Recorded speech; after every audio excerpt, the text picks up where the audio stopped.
Skin as dark as yours is only fit for scrubbing toilets. Evelyn Reeve spat, her words cutting through the silence of the marble foyer. Her voice carried the venom of a woman who had long since traded tenderness for suspicion. She didn't stop there. You think you're clever, don't you? The way you lower your eyes when he passes? You think he doesn't notice? Women like you come into houses like this to serve and end up stealing money, pride, even husbands. The words struck Maya Williams like a whip. Every worker nearby froze. They had seen this before. Evelyn Reeve was notorious for her jealousy. She had destroyed reputations, slandered, and forced out at least half a dozen maids before Maya. The whispers were everywhere. She accused one of theft and had her blacklisted. Another she accused of flirting with Mr. Reeve sent her away with nothing.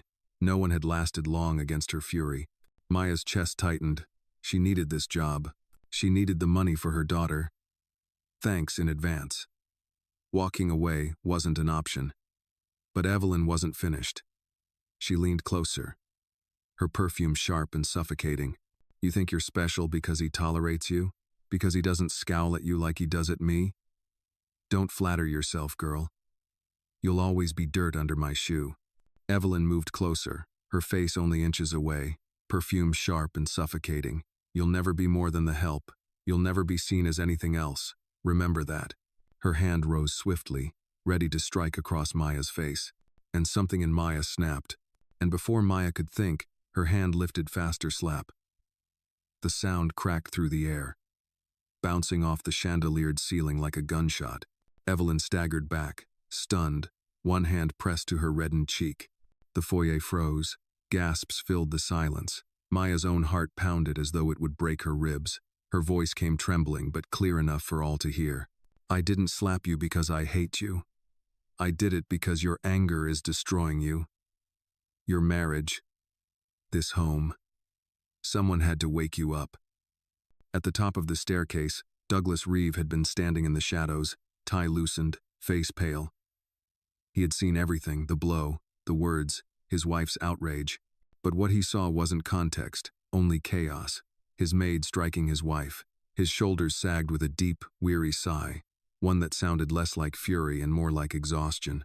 He looked at Evelyn, then at Maya, and his eyes carried a truth the household rarely noticed. He was tired. Tired of the fights. Tired of the suspicion. Tired of being a husband trapped in a marriage ruled by venom. Wait, before we continue, if this story touched your heart, please hit subscribe. It truly encourages us to bring you more powerful stories. Tell us in the comments where you're watching from. We'd love to know our amazing viewers around the world. Maya, he said sharply, his voice echoing like a gavel. What have you done? Maya turned to him, her lips trembling. But words failed her. Evelyn, clutching her cheek, saw her chance. You see? She cried. I told you she was dangerous. She has no respect. No decency. She doesn't belong here. Whispers broke out among the staff, spreading like wildfire. She slapped Mrs. Reeve. She won't last the night. What kind of woman raises her hand against her mistress? Maya's knees wavered. Her shame burned hotter than the sting in her hand. She bent quickly, gathering the silverware from the floor, but her tears blurred everything. She wanted to speak, to explain, but Douglas's silence cut deeper than any word. The judgment in the air was suffocating. She fled to the kitchen, her breaths ragged, her palms shaking. Sliding down against the wall, she pulled her phone from her apron with trembling fingers. A message glowed on the cracked screen. Thanks in advance is worse. Seizures came back. Doctors say tonight will be hard. She keeps asking for you.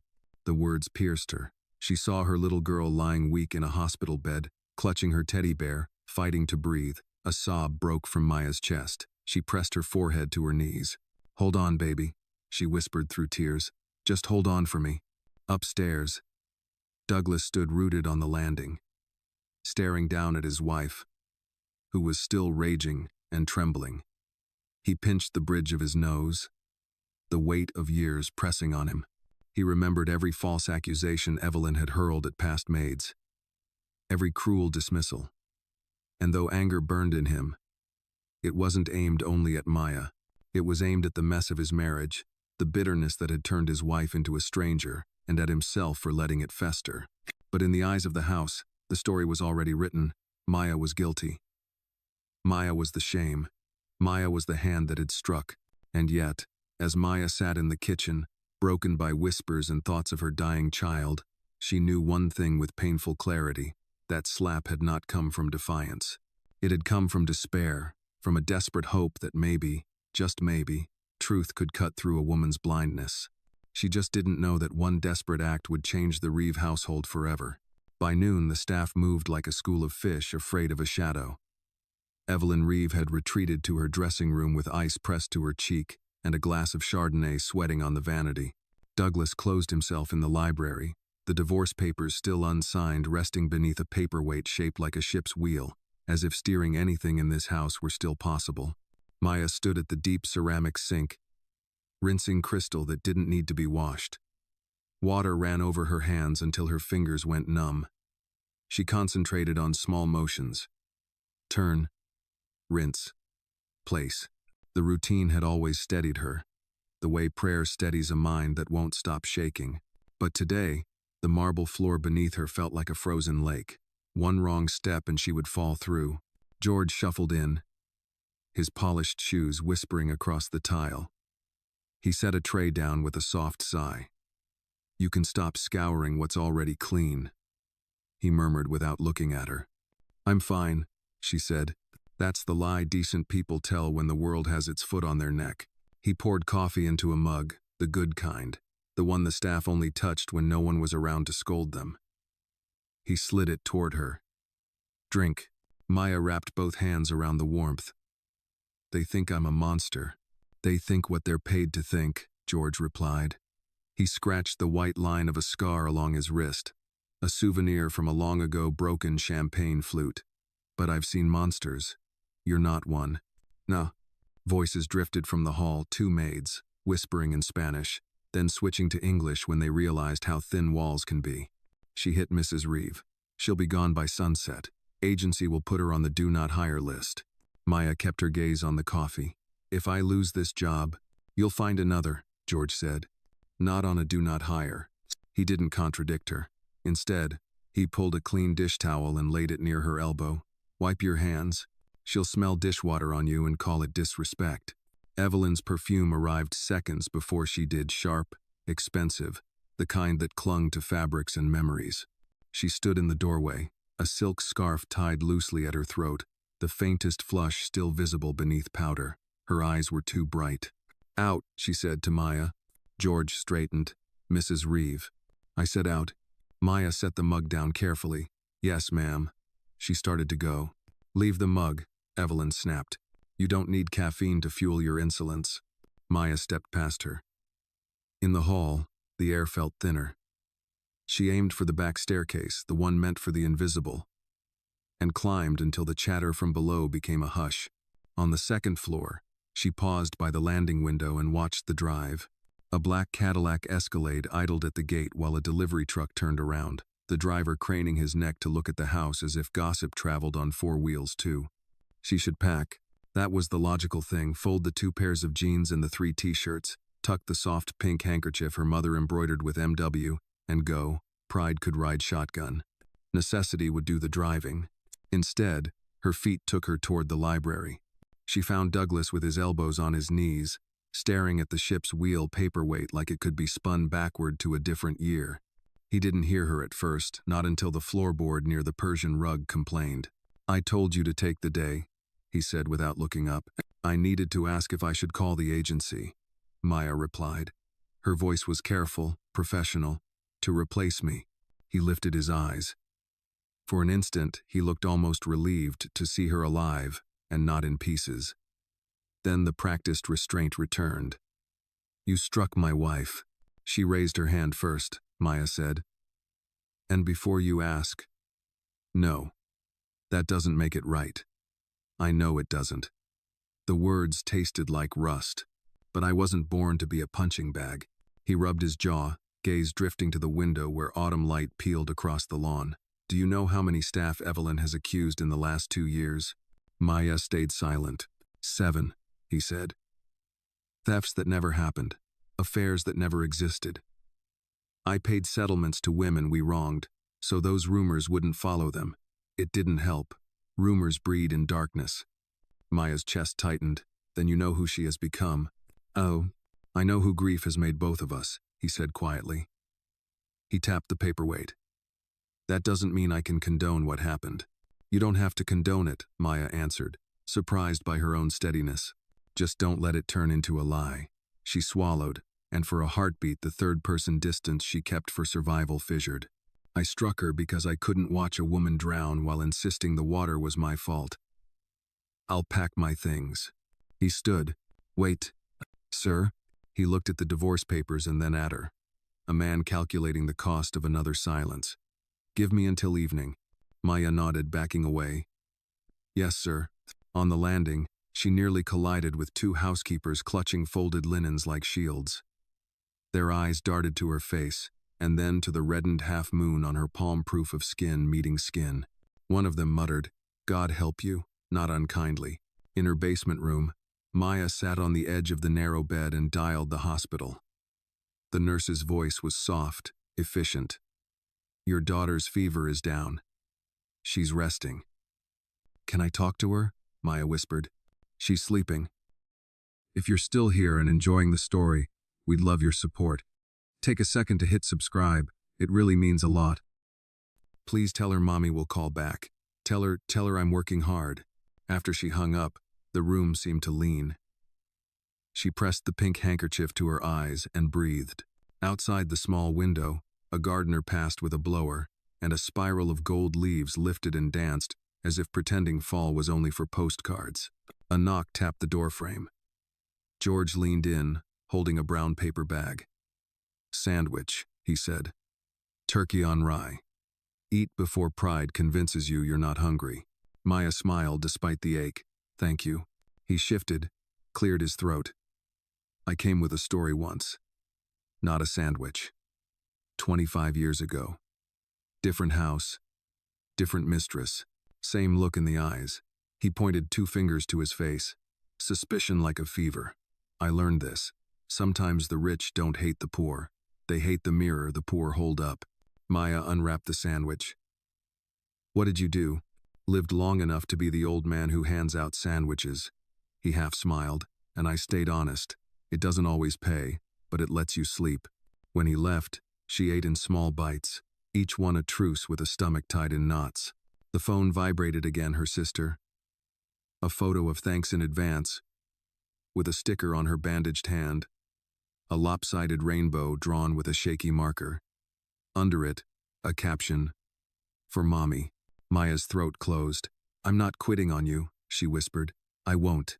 By late afternoon, the house assembled its dignity like armor. A florist arrived with white lilies for the entry table as if scent could disinfect a day.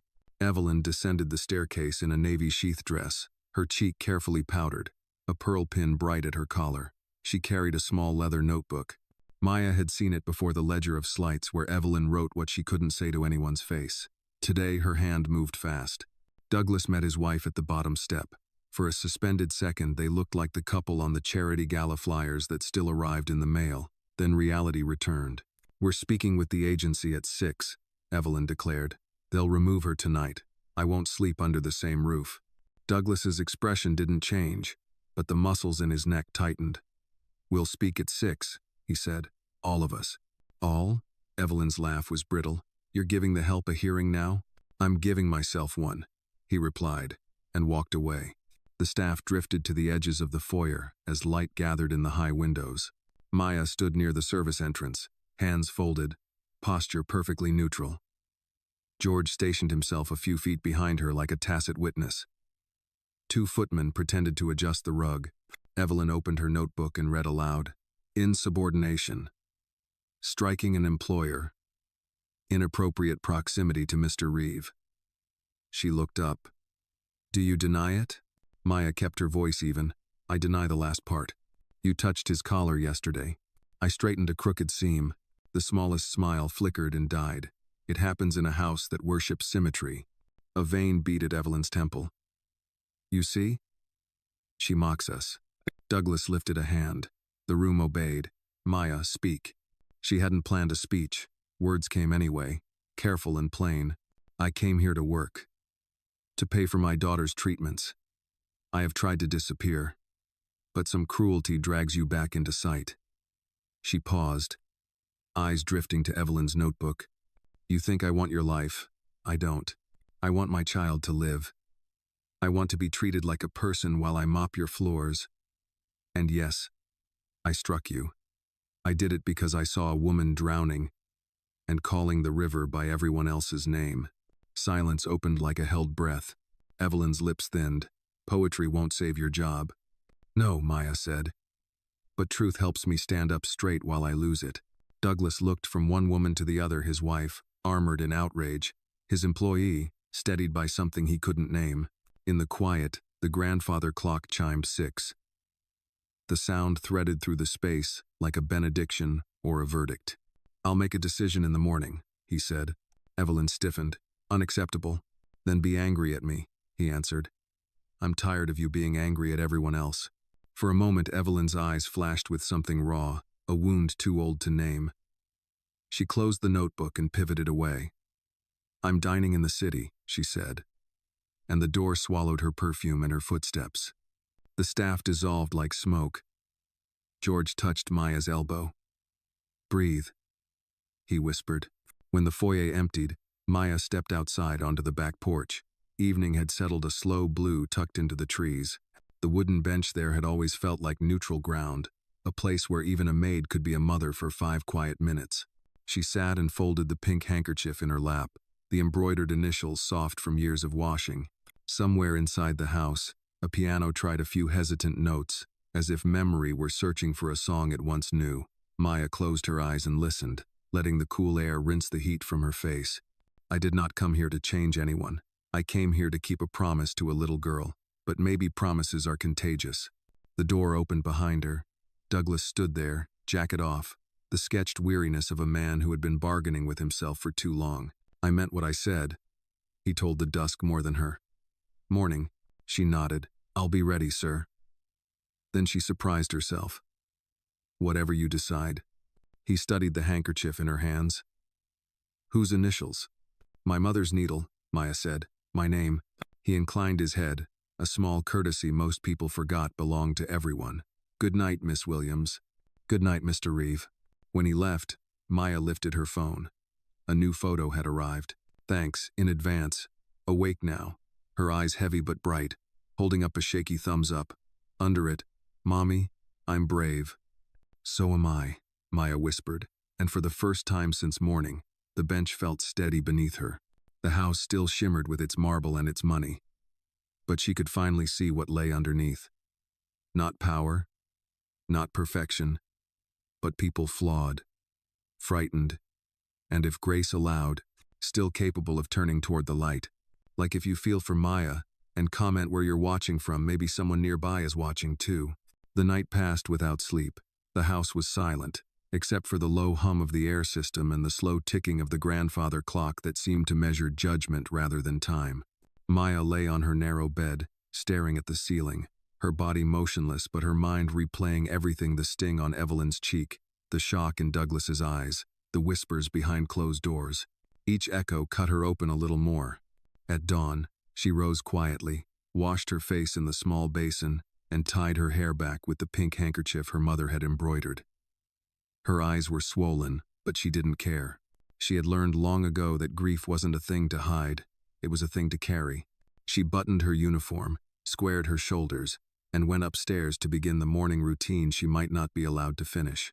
The kitchen was empty except for George. He stood by the stove, frying eggs and butter, humming something slow and nostalgic, an old Sinatra tune that always sounded like the memory of better days. He looked up when Maya entered, his eyebrows arching slightly.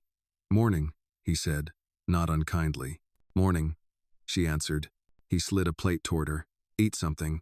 If they send you packing, you'll need strength to stand tall. She gave a faint smile. I'm still here? For now. He turned off the stove. Mr. Reeve hasn't made his call. Mrs. Reeve never came home last night. That buys you time. Maya sat down. She'll come back with more fury than before. George nodded. Maybe. Or maybe she's tired of her own fire. Happens to people who live off anger too long, they burn themselves hollow. Maya cut into the eggs but could barely swallow. The coffee's warmth was the only thing keeping her steady. If I lose this job, I lose. Thanks. In advance's treatments. That's all that matters. George looked at her for a long moment. You talk like someone who's already decided not to run. I can't run, she said. I owe my daughter a mother who doesn't break when the world pushes back. Before George could reply, the door from the hallway opened. Douglas stood there, dressed in a navy suit, his expression unreadable. He looked at Maya first, then at George. Could we talk? George picked up a dish towel and nodded toward the back exit. I'll check on the pantry inventory. Mighting. When he was gone, silence filled the space between them. Douglas leaned against the counter, his eyes shadowed from lack of sleep. Mrs. Reeve hasn't returned. Maya nodded slowly. I figured. She called last night. From a hotel downtown. He hesitated, rubbing his temples. She told me to fire you immediately. The agency expects my decision by noon. Maya swallowed. Then say it. Fire me. He looked up sharply, studying her face. You're not even going to defend yourself? I already did. You just didn't believe me. Douglas exhaled. Belief is expensive in this house. She set her fork down. Then maybe I should go before the cost rises. He shook his head. Evelyn's accusations. They've become worse each year. When she was younger, there was warmth. Now it's just noise. And yet I can't seem to hate her. Maya's voice softened. Sometimes pity wears the same face as love. Nah. He looked at her, startled by the honesty. For a brief moment, something passed between them. Not attraction, but recognition. Two people bound by exhaustion and silence. He straightened. You'll stay until I decide otherwise. I'll handle the agency. Maya blinked. You're sure? Yes. His voice was firm. You're not the first to be hurt by her anger, but you might be the last if I finally face what I've ignored. He adjusted his cufflinks, an automatic motion meant to fill the air. The children like you, they need stability. I'll stay, she said, though her stomach nodded. For them. He nodded once and left, his footsteps measured but heavy. Later that morning, the house came to life again, the cleaners whispering, the gardeners trimming hedges, the children's tutor arriving with books, but the gossip still flowed under every polite smile. Maya heard it as she changed the linens in the guest bedroom. She hit her. Can you imagine? One maid whispered. The husband's protecting her now. She must have something on him, another said. Or maybe she's exactly what Mrs. Reeve says she is. Maya kept folding sheets, her movements calm, her ears burning. The white cotton smelled of lavender and bleach, the scent of order she clung to in a world built on appearances. By afternoon, a black sedan pulled up the long drive.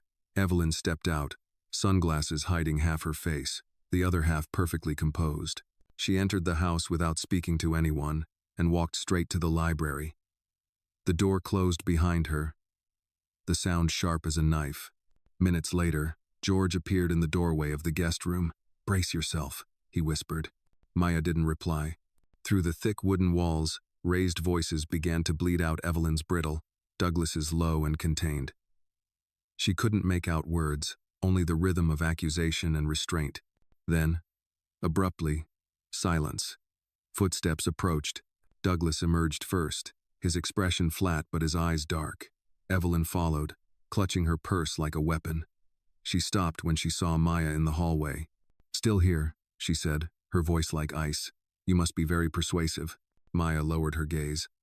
I only do my job, ma'am. Evelyn gave a sharp laugh. Your job? Remind me what that is. Serving breakfast or stealing sympathy? Douglas stepped between them. Enough, Evelyn. She ignored him. You hit me in my own house. Do you think there's redemption for that? You think he'll keep you here out of pity? Maya looked up, her voice steady but trembling around the edges. I think pity's not what keeps anyone here anymore. For the briefest second, something flickered across Evelyn's face, hurt, confusion, the memory of a woman she used to be. Then it vanished. You'll regret staying, she whispered, brushing past them both. When she was gone, Douglas rubbed his forehead. She'll calm down. Eventually. Oh, Maya folded her hands. People like her don't calm down, sir. They collapse, or they change. There's no middle. He studied her for a long moment. You speak like someone who's had to change too many times. I have a daughter fighting to breathe in a hospital bed, she said quietly. I don't have the luxury of collapsing. The honesty struck him harder than he expected. If you need money for her treatments. No, she interrupted gently. I just need this job. I'll earn what she needs. He nodded slowly. Then keep working. Pretend nothing happened. For now. She turned back to her task, smoothing the pillowcases, aligning each edge until they were perfect. For now, she echoed. That evening, the sky turned bronze, and the Reeve mansion glowed with artificial calm. Evelyn locked herself in her suite. Douglas worked late in his study. Maya cleaned until her muscles ached. She could still hear the faint music from the children's rooms, an old piano piece drifting through the vents. In the quiet, she whispered to herself, Hold on, baby. Mommy's still standing. Downstairs, George dimmed the hall lights. You're staying? He asked. For survival, she said. He nodded. Sometimes survival's the bravest kind of living. When she finally went to bed, she didn't dream. She only saw her daughter's face, and behind it, the house of marble and secrets that she refused to let crush her. By morning, the mansion wore politeness like fresh paint. The staff moved efficiently. Silver lids lifted and lowered with quiet choreography. The espresso machine hissed like something tamed, and no one dared say the word that had rattled the house the day before. But a house can be spotless and still feel unclean. Maya felt it in the way voices stalled when she entered a room, in the way a footman offered to carry a vase she had lifted 100 times without help, in the way the hall mirror caught her face and made her look like she didn't belong to her own life. Breakfast service passed without incident. Evelyn kept to her suite, a message relayed through the intercom.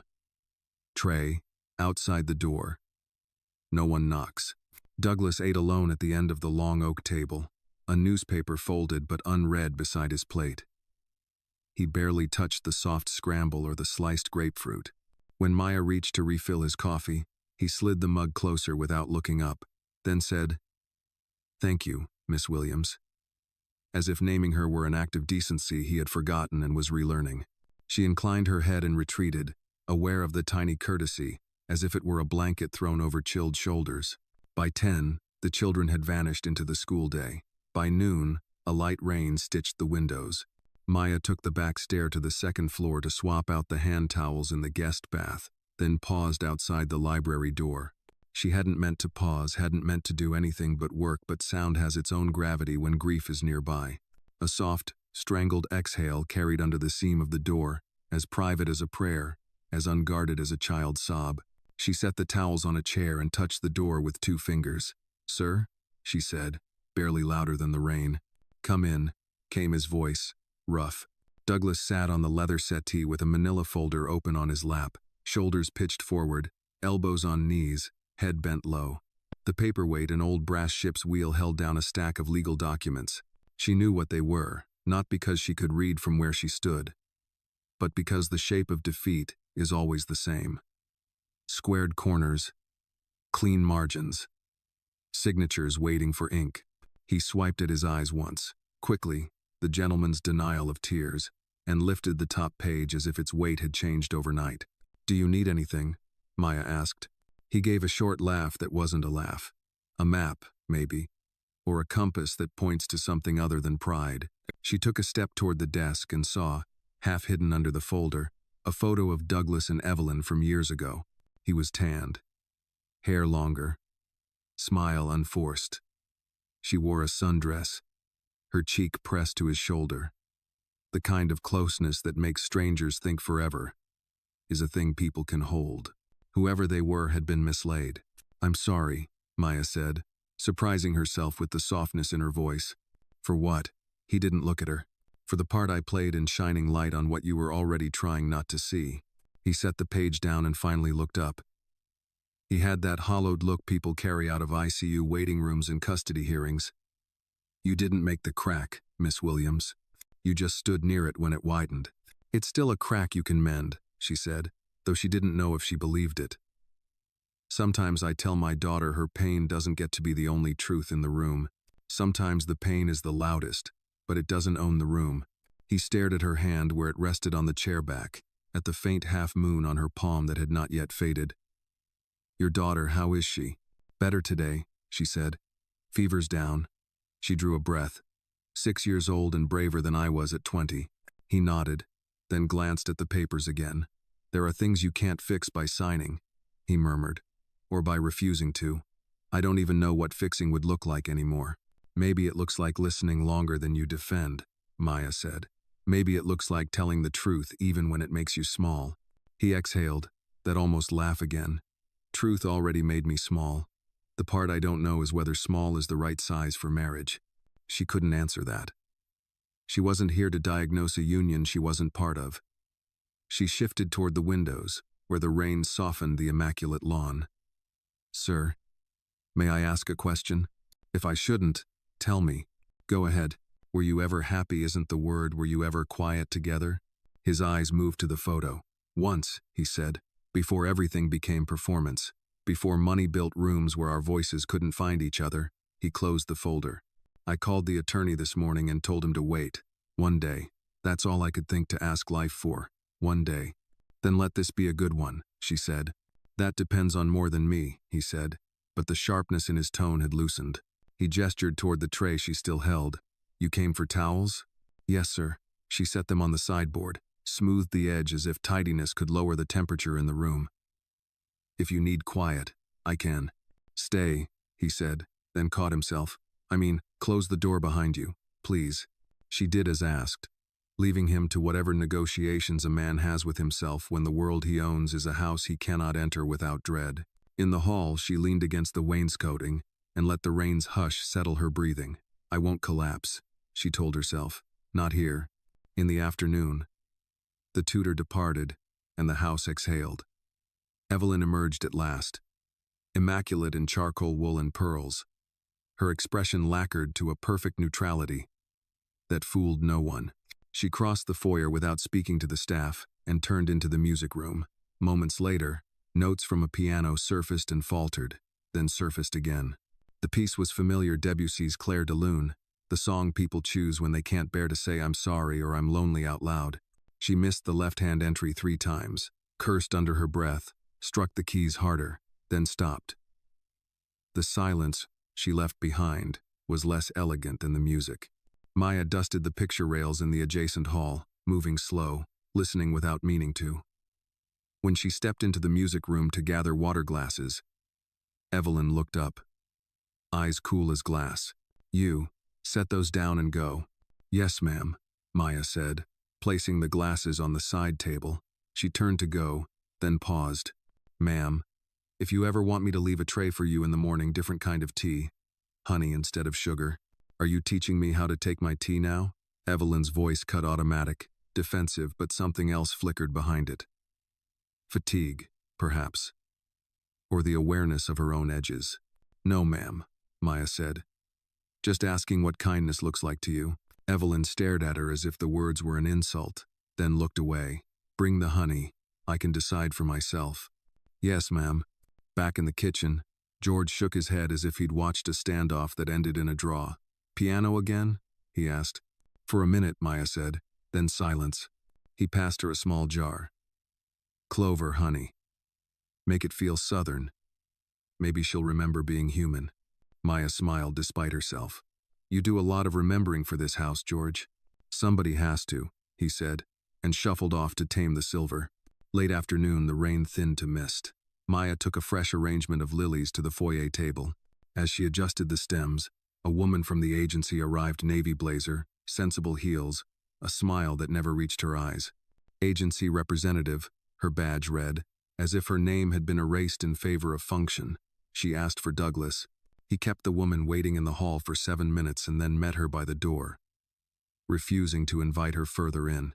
Maya saw them speak in low tones, consequence disguised as courtesy, before the woman left with a clipped nod and a promise to follow up tomorrow at 9. When the door closed, Douglas stood with his hand on the knob like a man who had kept a wolf on the porch and wasn't sure whether it would circle back for the lamb or the shepherd. He saw Maya with the lilies and cleared his throat. We'll reassess in the morning, he said, as if repeating the line would make it truer. You'll have your rooms tonight. Your hours stand. Thank you, sir, Maya said. It came out steadier than she felt. After dinner, the children returned from their activities and the house took on a softer shade. Maya found a tiny sneaker under the console table and left it on the first stair for small feet to find. She straightened a crooked family photo Evelyn on a picnic blanket, sun in her hair, a younger Douglas leaning into her with a grin that had not visited this house in years. She wanted to hate the woman in the picture. She couldn't. Grief had made them all difficult to love, herself included. At 9, when the world outside went quiet, Maya stepped onto the back porch bench with her phone. A video waited from her sister. Thanks in advance. Pale but smiling. A paper crown on her head. Whisper. Singing. You are my sunshine. The sound was thin. Brave. Beautiful. Maya pressed the phone to her chest. I won't break, baby. I promise. Inside, the piano began again, 3 notes, then 4. Then the left hand found the line it had missed, and for 20 seconds the house remembered how to be gentle. It was imperfect. It was enough. Maya returned to her room and sat on the edge of the bed, the pink handkerchief folded under her palm. She thought of the papers in the library, of the ship's wheel trying to hold them down, of a man asking the day for one more day. She thought of a woman practicing apologies without words, of a staff learning to believe what their eyes told them more than what fear commanded. And she thought, not for the first time, that some homes are worth saving even if they aren't yours. In the dark, she heard her own voice murmur not to the house, not even to thanks in advance, but to herself. Stand, girl. Stand. And be kind. Even when kindness feels like treason. Justice isn't always fair, but it doesn't have to be cruel. The rain stopped. The clocks ticked. The cracks were still there. But in the quiet between one breath and the next, Maya felt the smallest thing a human heart can hold without breaking. Permission to hope. Houses keep secrets. This one preferred to speak in drafts and door swings, in the soft thud of footsteps that changed tempo when Evelyn crossed the hall. By mid-morning, the staff had perfected disappearance again, voices lowered, carts gliding rather than rolling, the clang of pans in the kitchen muted, as if rehearsed. On the service bulletin board, someone had replaced the week's quote with a scrap of paper. Do not be caught where you are not meant to be. No signature. Just a warning pretending to be wisdom. Maya carried a basket of folded towels down the corridor that led to the children's wing. Rain had returned, whispering against the window panes. She hesitated outside the playroom door. Music trickled from a tablet, something cheerful and tinny that failed to convince the air. A small voice coughed. Another answered with a sigh shaped like boredom. She knocked softly. May I come in? No answer, which was not the same as no. She stepped inside. The room had been curated to look like joy. A tent made to resemble a starry sky. Shelves lined with books whose spines had never been cracked. A chalkboard too clean for arithmetic. On the rug, a little boy sat cross-legged, building a city of blocks with the meticulous focus of someone who preferred geometry to chaos. His older sister sprawled on her stomach, coloring inside neat lines, the way a careful heart stays inside itself. Hi, Maya said. I brought you fresh towels for the bathroom, and a joke if you want it. The boy glanced up, suspicious and curious in equal parts. Is it a good joke? It's terrible, Maya said, but it's free. The girl's mouth quirked despite herself. Okay, what do you call a bear with no teeth? They waited. A gummy bear. The boy tried not to smile. Failed. The girl let out a small snort, then smothered it, like laughter was a contraband item. Maya set the basket near the bathroom door and crouched beside the block city. Is this the hospital or the airport? She asked, pointing to a long blue rectangle with a line of red blocks like lights. Airport, the boy said, but there's a new terminal, for emergencies. Smart, she said softly. Emergency terminals help everyone get where they need to go. The girl looked up. Do you have children? I have a daughter, Maya said. She's 6. Does she get scared in storms? The boy asked, not looking at her. She does, Maya said. But she says if you count between lightning and thunder and multiply by something grown-ups always forget, you can pretend you're doing math and not being afraid. That's not real, the girl said, smiling again. Most good tricks aren't, Maya answered. But they help. Rain picked up, tapping the glass harder. The boy's hands paused over the blocks. The girl's crayon stopped mid-curve. Tell you what, Maya said. We could make the airport safer. Build a control tower. It needs a wide base, so it doesn't wobble when the wind tries to show off. The boy considered. We don't have enough blocks. We have books, Maya said, nodding toward the shelves. The heavy ones no one touches. Stories like to be useful. Together they slid 2 photo-heavy volumes onto the rug and set the tower on top. The rain argued against the window. The tower held. You can come back, the girl said, in the tone of a monarch granting a temporary passport. Only if your parents say it's okay, Maya replied. The children looked at each other, the kind of glance kids develop when adult weather is unpredictable. Then the boy said, Dad won't mind. And your mother? Maya asked. Careful. The girl considered the chalkboard, then the tent, then her hands. She minds everything, until she doesn't. Maya's throat tightened. She rose slowly. I'll be nearby, she said, counting lightning. Oh. In the hallway she almost collided with George and his trolley of polished silver. He raised an eyebrow in question. They smiled, Maya whispered. 2 smiles is a surplus, George said. We take those to the bank. They moved on. From the music room floated 3 halting chords as if Evelyn were testing whether the piano still recognized her hands. The notes faltered, hardened, stopped. A drawer slid shut sharply her other music. Maya returned to the kitchen to prep a mid-afternoon tray. Clover honey, black tea, lemon on the side in case forgiveness needed tartness. As water heated, gossip warmed too. She's going to call the board, one housekeeper hissed. Make sure the agency blacklists her. Maybe Mr. Reeves stops it, another said. Maybe he doesn't. Men apologize to the wrong people all the time. Maya set the tray down, measured tea leaves like prayer beads. She thought of thanks. In Advance's video from the night before, the whisper sung, You are my sunshine. She hummed the last line under her breath and found her hands steadier. On her way upstairs with the tray, she met Douglas coming down, jacket off, sleeves rolled, the look of a man who had mistaken fire drills for a life plan. He stopped. I was just bringing tea to Mrs. Reeve, Maya said, keeping her gaze level. He nodded slowly. I'll join you in the hall. If she wants privacy, I'll leave. They walked together to the music room. Maya placed the tray on the side table and knocked once. Tea, Mom. Leave it, Evelyn's voice called, clipped.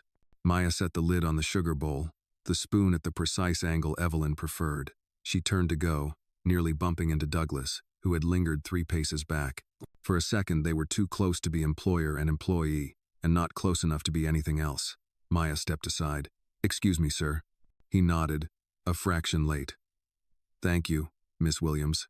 Evelyn must have heard. The door cracked open just enough to display one vigilant eye. How gallant, she said, the sweetness brittle, guiding the help through the corridors. Next you'll be teaching her which spoon to use for sorbet. Evelyn, Douglas said. Don't, she warned and closed the door. He exhaled through his nose. If she throws the tray, don't catch it, he murmured. Maya's mouth almost twitched. Yes, sir. No. Back in the foyer, deliveries stacked like the proof of a life that required constant replenishment flowers, monogrammed stationery, a white box from a boutique that sold apologies disguised as silk. The intercom buzzed. Reception. Miss Williams. There's a call for you. Hospital. Maya felt the floor list. She lifted the handset behind the desk. This is Maya. Your daughter had a brief seizure, the nurse said calmly. We administered medication. She's stable. She asked if you were working. Maya's grip tightened. Please tell her I'm counting lightning for her, she said. And that I'll call again at bedtime. After she hung up, she stood very still, as if any motion might topple the delicate balance between this house and that hospital bed. The clock ticked. She breathed. When she turned, she found Douglas watching from the library doorway, concern unscripted on his face. Is she? She's stable, Maya said. That word is better than fine. He nodded, then surprised himself by asking, "Do you want to take the evening off?" "I can." "No," she said quickly. "Routine helps. For her. For me." A thunderclap rolled over the roof. 2 small feet thundered down the back stairs with an answering urgency. The boy appeared at the landing. Cheeks flushed. Eyes wide. It was close. Maya crouched to his level. "So we count. 1, 1 to 1,000. 2, 1 to 1,000. 3, he said. "3 what?" Douglas asked, half smiling despite himself. "3 between lightning and thunder," the boy said, as if his father had been gone from the planet where such math mattered. "That means it's moving away." "Right," Maya said, encouraging the small scientist. The storm's remembering another appointment. The boy relaxed by degrees. "Can you help finish the tower?" "It wobbles when the rain shouts." Douglas looked at Maya. "Do you have time?" "I do," she said. The honesty of the moment felt like a small rebellion against a day full of rehearsed lines. "We'll borrow a book again." A heavy one. They went to the shelves together, father and maid and child, an arrangement that would inflame a certain ledger in a certain leather notebook. Maya's fingers brushed a thick photo album, the same one that anchored the divorce papers in the library. She hesitated, then switched to an atlas. "Let the map hold the tower. Let places promise distance and return in equal measure." They balanced the structure, built out the base, added a landing light from a red block. The boy cheered. The girl, arriving silent as weather, stood in the doorway. "It's better," she declared. "It won't fall now." "Most things don't," Maya said, "if we widen the base." The children drifted back to their routines. Douglas remained a second longer than necessary. Watching his son align 2 small pieces with surgical care, he rubbed his wedding band, a habit that had become less about union and more about memory. "Thank you," he said. It wasn't clear if he meant the tower or the hour. "You're welcome," Maya said, then rose. She could feel the house taking notes, ready to turn a kindness into evidence. Evening softened the edges of the rooms. George dimmed the chandeliers to a warm amber that made the marble look less like a museum and more like a place where living might still be permitted. From upstairs, the piano tried tentatively at first. Then, with a little more courage, it didn't become beautiful. It became honest, which sometimes is better. In the pantry, Maya packed a small paper bag, an apple, a granola bar, a note for herself that she wouldn't forget to read. "Call thanks. In advance, 8:30. Tell her about the thunder math. Tell her about towers that don't fall if you widen the base." She tucked the pink handkerchief into her sleeve the way her mother used to hide tiny saints, a superstition that felt like science when everything else failed. She carried trash to the service entrance. Rain had settled into a mist that silvered the hedges. On the back porch bench, she sat for 1 exact minute and let the day file itself into a place she could carry. "I won't be bitter," she told the night. "Bitter is a luxury for people whose children are healthy. I will be useful. I will be kind until kindness shows its teeth." A soft scrape sounded behind her. "George." He set down a thermos. "Chicken soup," he said. "I've seen storms rot good bones." "Eat," she smiled. "You're determined to keep me from fainting on marble." "Marble tells the worst version of a fall," he replied. "Use the bench." She drank. The soup was simple and right. When she stood to go back in, the house gave a little sigh, the way old houses do when someone treats them as more than objects. She held the door a beat longer than necessary, listening. Yes, the walls still whispered, but tonight, the whispers had changed key. The house felt less like a jury and more like a witness who wasn't sure which side to take anymore. The rain finally broke, leaving the morning washed and bright, the lawn a careful quilt of green stitched by gravel paths. The house woke early to a day crammed with schedules, delivery windows, a caterer tasting for next week's charity gala, a conference call with a West Coast venture fund. Politeness climbed back onto its feet and pretended nothing was broken. Maya started in the pantry before dawn, portioning pastry onto silver tiers that looked too elegant for real hunger. She checked the children's snacks, apple slices in zip pouches, cheddar squares, 2 oatmeal cookies that smelled like someone's grandmother had slipped into the kitchen at 3 a.m., and decided mercy took the shape of cinnamon. George came in with the morning paper tucked under his arm and a pencil behind his ear. The expression of a man who'd lived through worse storms and still pressed his shirts. "Big day," he said. "Mr. Reeve meets donors at 11. Mrs. Reeve wants hydrangeas in the foyer, then peonies, then hydrangeas again when peonies mean the wrong thing." "What do peonies mean?" Maya asked. "In this zip code? Depends who's jealous," he said.